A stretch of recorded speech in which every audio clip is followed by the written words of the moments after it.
Bab 13 Pengalaman Hidup Wen Hui. Saya tidak. Wen Hui segera ingin membantah, tetapi melihat ekspresi suram Zhao Ping, dia menelan sisa kata-katanya.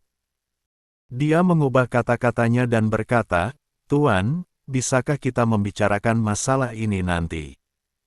"Tidak bisa." Zhao Ping berkata dengan dingin. "Jika kamu ingin terus mengikutiku, katakan sekarang. Kalau tidak, silakan pergi. Aku tidak bisa menampungmu di sini." "Tuan, tolong jangan mengusirku. Tidak apa-apa jika aku harus mengatakan itu." Wen Hui sangat cemas. Dia diam-diam melirik Yunman. Zhao Ping mengerti dan berkata kepada Yunman, "Yunman, kamu tidak memiliki kemampuan untuk mengidentifikasi bahan obat. Berhentilah menggali dan pergilah dulu untuk membuat jebakan kelinci." Yunman tidak ingin lagi menggali. Dia tidak menguasainya, jadi dia selalu menggali yang salah, dan sering diejek oleh Wen Hui. "Masih nyaman untuk berburu. Buat lebih banyak bundel jebakan kelinci dan tangkap lebih banyak kelinci di malam hari untuk membalas budi tuannya, lalu kembali." Wen Hui kemudian berkata dengan gelisah, "Tuanku, jika aku mengatakan yang sebenarnya, bisakah kamu tidak mengusirku? Mari kita bicara dan mendengarkan dulu." Zhao Ping berkata dengan acuh tak acuh. Tapi dia mencibir dalam hatinya, dia benar-benar wanita yang memiliki rahasia. Anda tidak bisa main-main dengan wanita seperti itu. Bagaimanapun, dia baru saja melakukan perjalanan melintasi waktu, dan dia sangat lemah terlepas dari status, latar belakang, kekuatan, uang, dan lain-lain. Jika tidak berhati-hati, akan sangat mungkin berada dalam bahaya. Zhao Ping tidak ingin melakukan perjalanan 2 kali, jadi dia harus berhati-hati. Dia sudah berencana untuk mengusir Wen Hui tidak peduli apa yang dia katakan. "Nama saya bukan Wen Hui, tapi Wen Chailian. Saya dari keluarga Wen di desa Qianmen." Ketika Wen Hui mengatakan ini, dia melirik Zhao Ping. "Apa yang kamu lihat? Cepat lanjutkan." Zhao Ping berkata dengan sedikit tidak sabar, "Teruslah bicara." "Tuan, pernahkah kamu mendengar tentang keluarga Wen di desa Qianmen?" Zhao Ping tercengang. "Keluarga Wen di desa Qianmen? Apakah itu terkenal?" Zhao Ping menelaah kata-kata ini, dan tiba-tiba teringat sesuatu, dan matanya hampir keluar dari kepalanya. Menunjuk ke arah Wen Hui, wajahnya penuh rasa tidak percaya. "Itu keluarga Wen yang dieksekusi mati karena menjual bahan obat.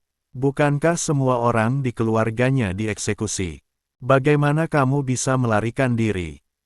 "Ayahku tahu ada yang tidak beres, jadi dia mengganti tanda bambu yang melambangkan identitasku terlebih dahulu dan mengirimku ke rumah kerabat jauh di desa Gaolou.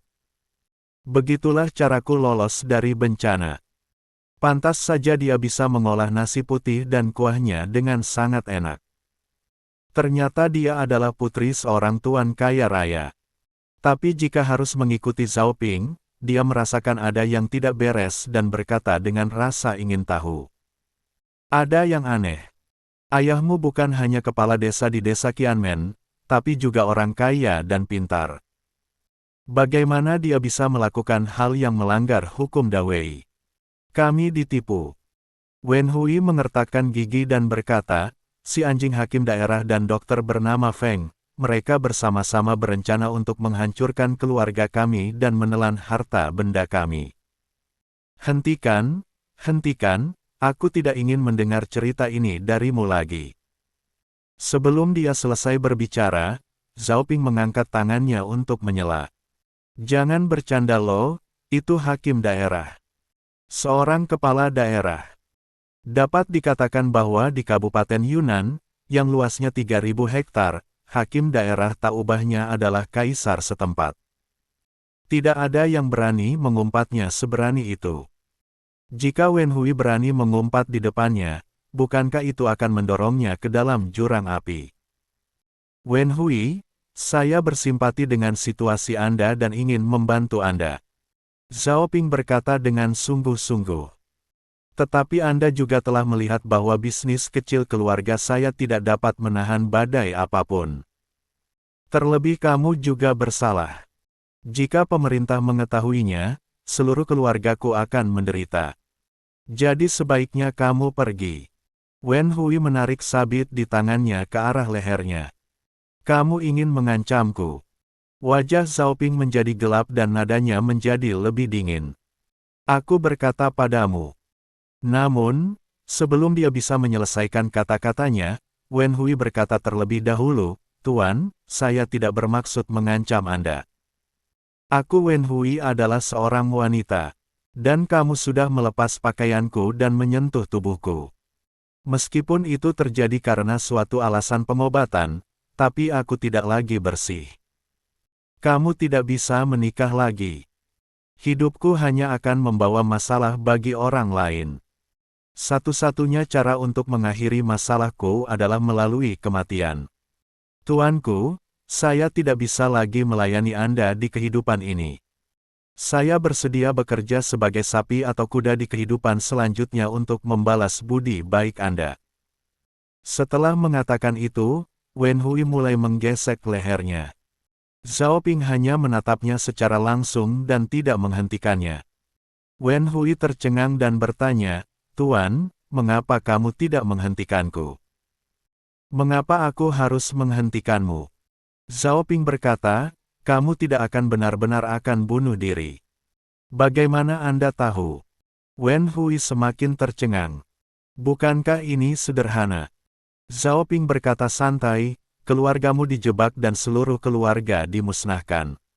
Sebagai satu-satunya yang selamat, bagaimana kamu bisa mati tanpa membalas dendam? Terlebih lagi, saya melepas pakaian Anda untuk menyelamatkan hidup Anda, dan saya tidak melakukan apapun. Itu tidak dapat dianggap merusak reputasi Anda. Tuanku benar-benar orang yang cerdas. Wen Hui mengangguk, karena tuanku tidak ingin terlibat, maka aku akan pergi. Selamat tinggal. Setelah mengatakan itu, Wen Hui meletakkan sabitnya dan berbalik untuk pergi. Tunggu. Zhao Ping menghentikannya, Wen Hui, bukan tidak mungkin bagimu untuk tetap tinggal jika kamu mau. Tuan, apakah Anda masih bersedia menerima saya? Wen Hui berbalik dengan tajam, menatap Zhao Ping lekat-lekat dan bertanya, apakah kamu tidak takut dilibatkan olehku? Takut. Zhao Ping berkata terus terang, jadi saya ingin membuat perjanjian 3 hal dengan Anda. Pertama, kamu tidak diperbolehkan tampil di depan umum tanpa izinku. Selama ini Anda bisa menjalani kehidupan yang baik di desa Gaolou tanpa diketahui oleh pemerintah. Mungkin Anda lebih tidak akan diperhatikan di desa Siping, yang letaknya lebih jauh. Saya berjanji. Wen Hui buru-buru mengangguk. Dia jarang menampakkan wajahnya di desa Gaolou. Jika dia tidak pingsan beberapa kali karena sakit dan tidak bisa menunggu lebih lama lagi, maka dia tidak akan pergi ke balai Miaoshu Huichun untuk berobat. Yang kedua ini tidak boleh membalas dendam. Apa? Wen Hui tertegun dan berkata, Tuanku yang terhormat, baru saja kamu mengatakan bahwa aku mempunyai pertikaian darah dan aku harus membalaskan dendamku. Mengapa kamu memintaku untuk tidak membalaskan dendam sekarang? Tentu saja, larangan membalas dendam ini hanya bersifat sementara.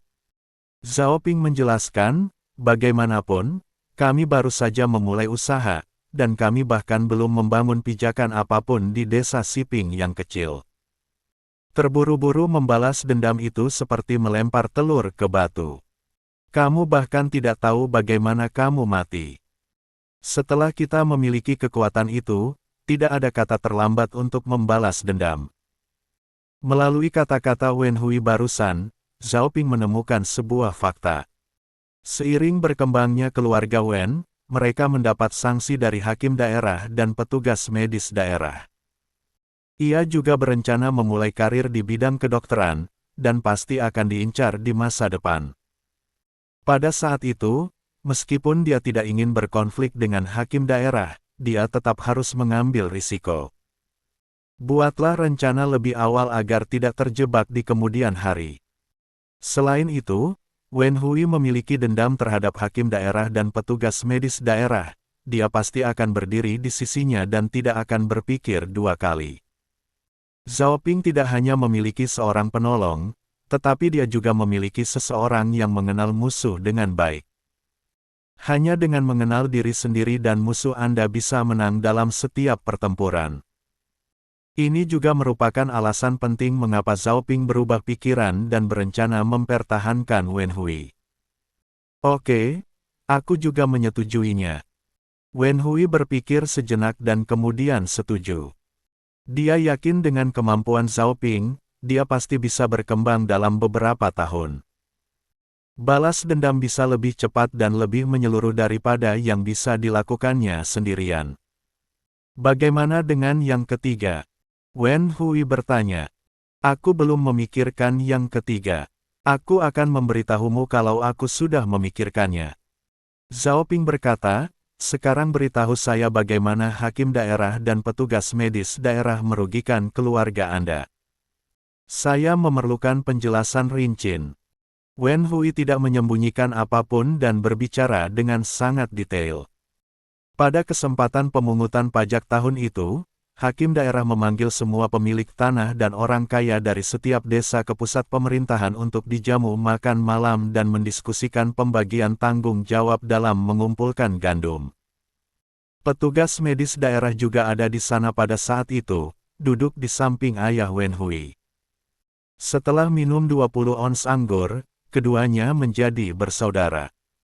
Petugas medis khawatir atasan melarang masyarakat biasa mengumpulkan obat, sehingga mengakibatkan kekurangan bahan obat di klinik kesehatan dan tidak memungkinkan untuk mengobati lebih banyak orang.